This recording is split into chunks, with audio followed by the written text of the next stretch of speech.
धोती के 2-3 फायदे हैं जिनमें से अभी मुझे कोई भी याद नहीं आ रहा। आपको अगर याद आए तो मुझे जरूर बताइएगा। धोती के हवाले से जितने भी मुहावरे बने हुए हैं उनका हकीकत से कोई ताल्लुक नहीं। मिसाल के तौर पर धोती तोती नहीं तोती नहीं तोती, धोती रे धोती तेरी कौन सी कल सी थी, धोती आ लिया ना जे यारी लानी ते आप भी धोती पानी बहनी।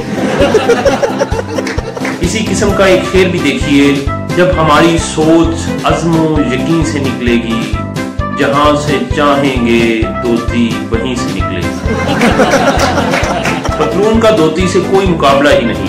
पतलून सिर्फ एक पतलून है, जबकि धोती, खैर धोती भी सिर्फ एक धोती ही है। धोबी का कुत्ता न घर का न घाट का मुहावरा आपने सुना होगा। दरअसल ये मुहावरा कुछ यूं था कि धोबी की धोती न घर की न घाट। ये वाकया हिस्ट्री की मुख्तलिफ किताबों में मिलता है और ये सिर्फ मुझे ही मिलता है। दरअसल वाकया कुछ यूं है कि एक दिन की बात है, बल्कि 2 दिन की बात है कि धोबी के कुत्ते को धोबी की धोती पसंद आ गई।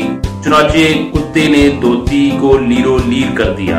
बात यहाँ तक ही नहीं रही, कुत्ता बची खुची धोती खींचकर भाग निकला। अब धोबी कुत्ते के पीछे पीछे और कुत्ता आगे आगे, कभी घाट की तरफ और कभी घर की तरफ। गांव वालों ने ये पुरलुत्फ मंजर देखा तो कहने लगे कि धोबी की धोती न घर की न घाट की। अपनी धोती की कदर करें ताकि दुनिया आपकी कदरों को पहचान सके।